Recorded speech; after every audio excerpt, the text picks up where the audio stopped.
Hello বন্ধুরা, আশা করি সবাই ভালো আছেন। আজকে আমি আপনাদেরকে দেখাবো কিভাবে আপনারা ফোনে নাম্বার ইউজ করলে সেটি আর কখনো হারাবে না।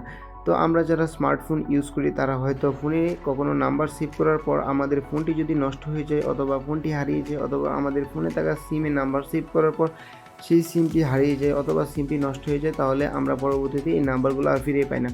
তো আজকে আমি আপনাদেরকে দেখাবো কিভাবে আপনারা নাম্বার সেভ করলে সেই নাম্বারটি আর কখনো হারাবে না। তার জন্য আমরা প্রথমে আমাদের ডায়াল প্যাড অপশনে চলে যাব। ডায়াল প্যাড অপশন থেকে আমরা ডেমো হিসেবে একটি নাম্বার সেভ করব।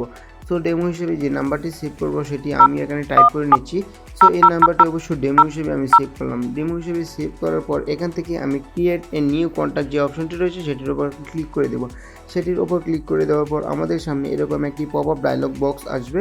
তো আমরা দেখতে পাচ্ছি এখানে লেখা রয়েছে add to contact save to, অর্থাৎ আমরা কোথায় সেভ করব। তো এই অপশনটি আমরা পরে দেখব। তো প্রথমে লেখা রয়েছে ফার্স্ট নেম, লাস্ট নেম এবং ফোন নাম্বার অ্যান্ড হচ্ছে লেভেল লেখা রয়েছে মোবাইল, অর্থাৎ মোবাইল হিসেবে আমরা এখানে সেভ করব। আমরা যেহেতু মোবাইল নাম্বার সেভ করব এবং ফার্স্ট নেম অপশন যে ইনপুট বক্সটি রয়েছে এখানে আমি একটি নাম্বার দিয়ে দিচ্ছি। লাস্ট নেম হিসেবে আমি দিয়ে দিচ্ছি RSMN রহমান। সো এগুলো দেওয়ার পর আমরা দেখতে পাচ্ছি আমাদের ইনপুট বক্সগুলো ফিল আপ হয়ে গেছে।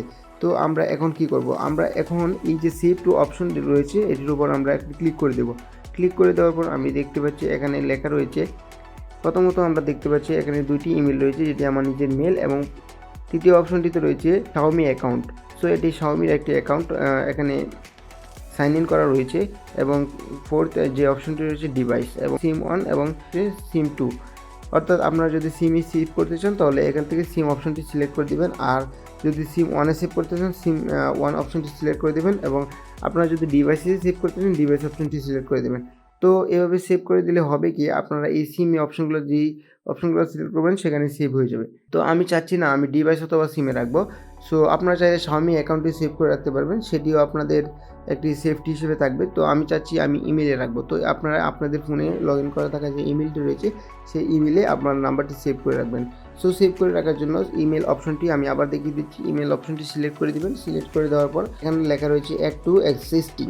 তো এই অপশনটিতে ক্লিক করে দেবেন। ক্লিক করে দেওয়ার পর আপনার নাম্বারটা আবার দেখবেন, দেখার পর ক্রিয়েট এ নিউ লেখার পর এখান থেকে আপনার সেভ নাও অপশন যে অপশনটি রয়েছে সেখানে একটি ক্লিক করে দেবেন। ক্লিক করে দেওয়ার পর আপনার নাম্বার সেভ হয়ে গেছে। সো এটি আমাদের এখন বর্তমানে যে সেভটি হয়েছে সেটি হচ্ছে আমাদের ইমেলে সেভ হয়েছে। তো ইমেলে সেভ করার সুবিধা কী? ইমেলে সেভ করার সুবিধা হচ্ছে আপনারা যখন এই ফোন থেকে অন্য যে কোনো ফোনে আপনাদের ইমেলে লগ ইন করবেন, লগ ইন করার সাথে সাথে আপনাদের সেই ফোনে নাম্বারগুলো চলে যাবে। তো এতে সুবিধা হয় কি, আপনাদের সিম অথবা মোবাইল যদি নষ্ট হয়ে যায় অথবা হারিয়ে যায় তাহলে আপনাদের নাম্বার এটি কখনো হারাবে না।